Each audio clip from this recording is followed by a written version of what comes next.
நம்ம லைஃப்ல ஒரு வாட்டியாச்சும் யோசிச்சிருப்போம், இந்த உலகத்துல ஆண்களே இல்லைன்னா எப்படி இருக்கும், இந்த உலகத்துல பெண்களே இல்லைன்னா எப்படி இருக்கும், இந்த உலகத்துல விலங்குகள் மரங்கள் இல்லைன்னா எப்படி இருக்கும். இதெல்லாம் யோசிக்க வேணா நல்லா இருக்கும், ஆனா நடைமுறைக்கு கொஞ்சம் கூட சாத்தியமில்லாத விஷயமா தோணலாம். ஏன்னா கடவுள் படைச்ச ஒவ்வொரு உயிரினமும் ஒவ்வொரு காரணத்துக்காகத்தான் இந்த பூமியில வாழ்ந்துகிட்டு இருக்கு. அப்படி இருக்கும்போது ஆணோ பெண்ணோ மரமோ விலங்குகளோ இல்லைன்னா அது உலகத்துக்கு ரொம்ப பெரிய பாதிப்பை தான் ஏற்படுத்தும். கிட்டத்தட்ட உலகத்தின் அழிவா அது இருக்கும். இதெல்லாம் ஒரு பக்கம் இருக்கட்டும், சமீபத்தில் நடத்தின ஒரு ஆய்வுல வருங்காலத்துல ஆண்களே இருக்க மாட்டாங்கன்னு ஒரு தகவலை சொல்லியிருக்காங்க. கேட்கவே ஷாக்கிங்கா இருக்குல்ல? ஆமா பாஸ், அந்த ரிப்போர்ட்ல சொன்ன முழு விவரம், ஆண்கள் இல்லைன்னா எப்படி இனப்பெருக்கம் நடக்கும், ஆண்கள் இல்லாத உலகம் எப்படி இருக்கும், கடைசியா ஒரு ட்விஸ்டையும் அந்த ரிப்போர்ட்ல சொல்லியிருக்காங்க.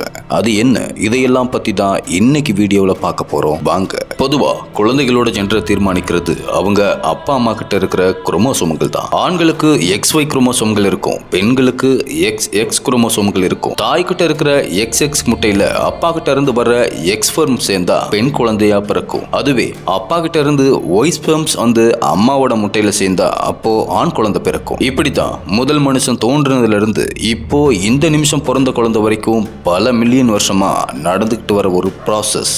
ஆனா இப்போ நடத்தப்பட்ட ஆய்வின்படி ஆண்கள் கிட்ட இருக்கிற XY குரோமோசோம்கள்ல ஆண் தன்மையை தீர்மானிக்கிறது Y குரோமோசோம் அளவுல கொஞ்சம் கொஞ்சமா சுருங்கிக்கிட்டே வர்றதாகவும், ஆரம்பத்துல மனுஷங்க கிட்ட இருந்த Y குரோமோசோம்கள்ல 1438 ஜீன்ஸ் இருந்ததாகவும், இப்போ 300 மில்லியன் வருஷத்துக்கு அப்புறமா 1393 ஜீன்ஸ் அழிஞ்சு வெறும் 40 ஜீன்ஸ் மட்டுமே இருக்கிறதா சொல்லி இருக்காங்க. யோசிச்சு பாருங்களேன், 1400 ஜீன்ஸ் எங்க இருக்கு, வெறும் 40 ஜீன்ஸ் எங்க இருக்கு?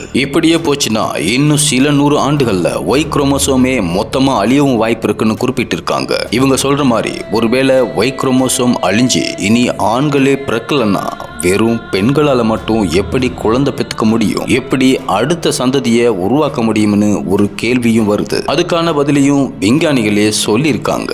மனுஷங்களுக்கு இப்போ நடந்துகிட்டு இருக்கிறது ஏற்கனவே சில உயிரினங்களுக்கு நடந்திருக்கு. அதாவது ஜப்பானை சேர்ந்த ஸ்பைனிங்கிற எலிகள் கிட்ட முன்னாடி Y குரோமோசோம்கள் இருந்து அது பின்னால அழிஞ்சு போயிருக்கு. ஆனா இப்பவும் அந்த எலிகள் இனப்பெருக்கம் செஞ்சுக்கிட்டு தான் இருக்கு. ஆண் பெண் ரெண்டும் பிறந்துகிட்டு தான் இருக்கு. அது எப்படின்னா, ஆண் ஸ்பெர்ம்ஸ்ல இருக்கிற Y குரோமோசோம்கள் செய்யக்கூடிய வேலையை மற்ற சில குரோமோசோம்கள் எடுத்துக்குமா. அதனால ஆண்கள் உருவாக்கத்துல எந்த பாதிப்பும் இல்லாம ஸ்பைனி இனமும் வாழ்ந்துகிட்டு தான் இருக்கான். ஃபியூச்சர்ல மனித இனத்துக்கும் இப்படி நடக்கலாம். அப்படி நடக்கலன்னா சூப்பர் ட்விஸ்டா ஆண் இல்லாம ஒரு புதிய பாலினம் உருவாகலாம். அதன் மூலமா திரும்பவும் இனப்பெருக்கம் நடக்கலாம்னு அந்த ஆய்வு முடிவுகள்ல சொல்லி இருக்காங்க. ஒருவேளை ஃபியூச்சர்ல புதிய பாலினம் உருவாச்சுன்னா அதுக்கு இப்படியான குணநலன்கள் இருந்தா நல்லா இருக்கும்னு நீங்க நினைக்கிற விஷயங்களை கமெண்ட்ல சொல்லுங்க.